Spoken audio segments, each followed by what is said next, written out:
नमस्कार दोस्तों, स्वागत है आप सभी का आपके अपने YouTube चैनल आस्था शक्ति पर। आज दिन है शनिवार और मैं आप सभी को सुनाने जा रही हूँ शनिदेव व्रत कथा यानी शनिवार व्रत कथा।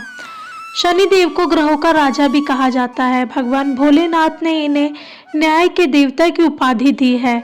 शनिदेव को बहुत ही जल्दी क्रोध आ जाता है। इसी क्रोध की वजह से पिता सूर्य से इनकी नाराजगी बनी रहती है। इनके क्रोध से सभी बचने की कोशिश करते हैं, वरना व्यक्ति पर मुसीबतों का पहाड़ टूट पड़ता है। इसलिए इन्हें प्रसन्न करने के लिए शनिवार का व्रत रखा जाता है। व्यक्ति शनि दोष से बचने के लिए उन्हें शांत रखने के लिए अनेक उपाय करता है। शनि कृपा से व्यक्ति को सुख और वैभव की प्राप्ति होती है। जो लोग शनिवार का व्रत करते हैं उनको पूजा के समय शनिवार व्रत कथा का श्रवण अवश्य करना चाहिए। तो चलिए अब आरंभ करते हैं शनिदेव व्रत कथा। एक बार सभी 9 ग्रहों सूर्य, चंद्र, मंगल, बुध, बृहस्पति, शुक्र, शनि, राहु और केतु में बहस हो गई कि सबसे बड़ा कौन है। आपस में लड़ने के बाद सभी देवराज इंद्र के पास पहुंच गए। इंद्र असमंजस की स्थिति में निर्णय नहीं ले पा रहे थे, परंतु उन्होंने सभी ग्रहों को एक सुझाव दिया कि वे पृथ्वी पर राजा विक्रमादित्य के पास जाएं और वे ही इसका फैसला कर सकते हैं, क्योंकि वे बहुत ही न्यायप्रिय राजा है। तब सभी पृथ्वी पर राजा विक्रमादित्य के पास गए और अपने आने का कारण बताया। राजा उनकी समस्या को सुनकर बहुत परेशान हो गए और उनका चिंता होना भी लाजमी था, क्योंकि यदि वे किसी को भी छोटा बताते तो वही गुस्सा कर जाता। राजा के काफी सोच विचार के बाद उन्हें एक उपाय सूझा। उन्होंने स्वर्ण, रजत, कांस्य, पीतल, सीसा, रांगा, जस्ता, अभ्रक और लोहे से 9 सिंहासन का निर्माण करवाया। उन्हें उपयुक्त क्रम में रख दिया गया और सभी से निवेदन किया गया कि क्रमानुसार सिंहासन पर आसन ग्रहण करें, लेकिन शर्त रखा गया कि जो भी सबसे अंतिम में सिंहासन पर आसन ग्रहण करेगा वही सबसे छोटा माना जाएगा, जिसकी वजह से शनिदेव सबसे बाद में आसन ग्रहण प्राप्त कर सके और सबसे छोटे कहलाए। क्रोध के आवेश में आकर शनिदेव ने सोचा कि राजा ने यह सब कुछ जानबूझकर किया है। कुपित होकर राजा से कहा कि राजा, तू मुझे नहीं जानता। सूर्य एक राशि में 1 महीना, चंद्रमा 2.25 महीने 2 दिन, मंगल 1.5 महीना, बृहस्पति 13 दिन, बुध और शुक्र 1-1 महीना विचरण करते हैं। लेकिन यदि मैं किसी की राशि पे बैठ गया तो 2.5 साल से 7.5 साल तक रहता हूँ।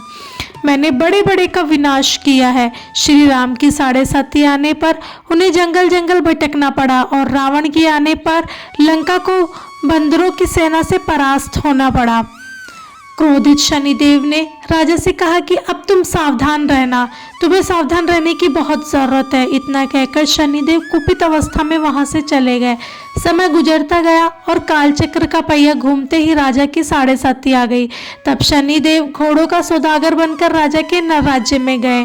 उनके साथ कई अच्छी नस्ल के घोड़े थे। जब राजा को सौदागर घोड़ों के बारे में पता चला तो उन्होंने अश्वपाल को अच्छे घोड़े खरीदने के लिए भेजा। अश्वपाल ने कई अच्छे घोड़े खरीदे। इसके अलावा सौदागर ने उपहार स्वरूप एक सर्वोत्तम नस्ल के घोड़े को राजा की सवारी हेतु दिया। राजा विक्रमादित्य जैसे ही उस घोड़े पर बैठे, वह घोड़ा सरपट वन की ओर भागने लगा। जंगल के अंदर पहुंचकर वह गायब हो गया। भूख और प्यास की स्थिति में राजा जंगल में भटकते रहे और अचानक उन्हें एक ग्वाला दिखाई दिया, जिसने राजा की प्यास बुझाई। राजा ने प्रसन्नता में उसे अपनी अंगूठी देकर नगरी की तरफ चले गए।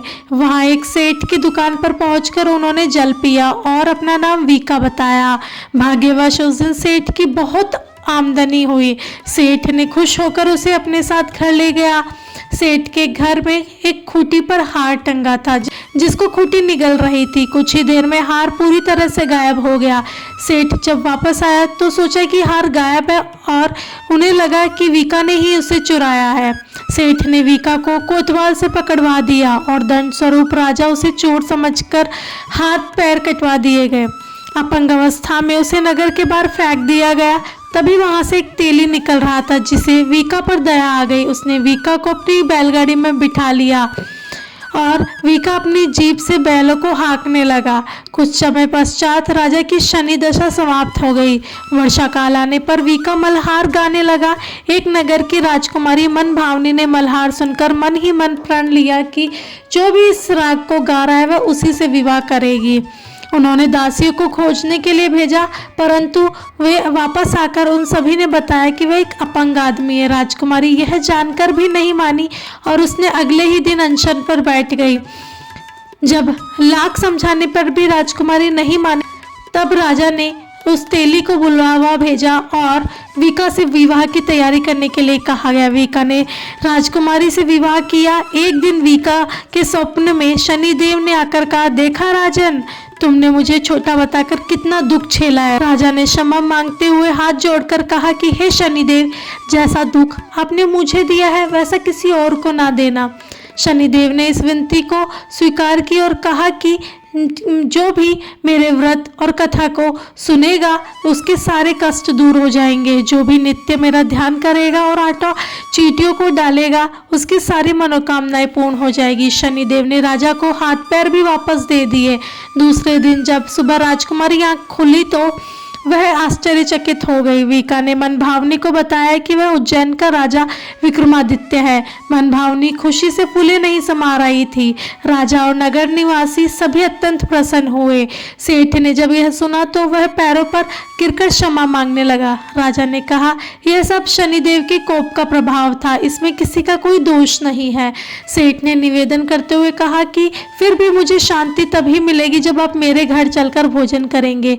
सेठ ने कई प्रकार के व्यंजनों से राजा का सत्कार किया। जब राजा भोजन कर ही रहे थे तभी देखा कि जो खूंटी हार निगल गई थी वह अब उसे उगल भी रही थी। सेठ ने अनेक मोहरे देकर राजा का धन्यवाद किया और अपनी कन्या श्रीकवरी से परिग्रहण का निवेदन किया। राजा ने सहर्ष स्वीकार कर लिया। राजा अपनी दोनों रानियों मनभावनी तथा श्रीकवरी को लेकर उज्जैन नगरी लौट आए। सारे नगर में दीपमाला और खुशियां मनाई। राजा ने घोषणा करते हुए कहा कि शनिदेव को सबसे छोटा बताया था, लेकिन असल में वही सर्वोत्तम है। तब से सारे राज्य में शनिदेव की पूजा और कथा नियमित रूप से होने लगी। सारी प्रजा के बीच खुशी और आनंद का वातावरण बन गया। शनिदेव की व्रत की कथा जो भी सुनता है और सुनाता है तो उसके सारे दुख दूर हो जाते हैं। तो दोस्तों, यह थी शनिदेव व्रत कथा। आपको कैसी लगी? अच्छी लगी तो हमारे चैनल को सब्सक्राइब करें और लाइक ज़रूर करें। दोस्तों, आपके एक लाइक से ये वीडियो आगे लोगों तक पहुंचेगा और लोगों की हेल्प होगी। तो दोस्तों, इसे ज़रूर लाइक करें, शेयर करें और सब्सक्राइब करें चैनल। धन्यवाद।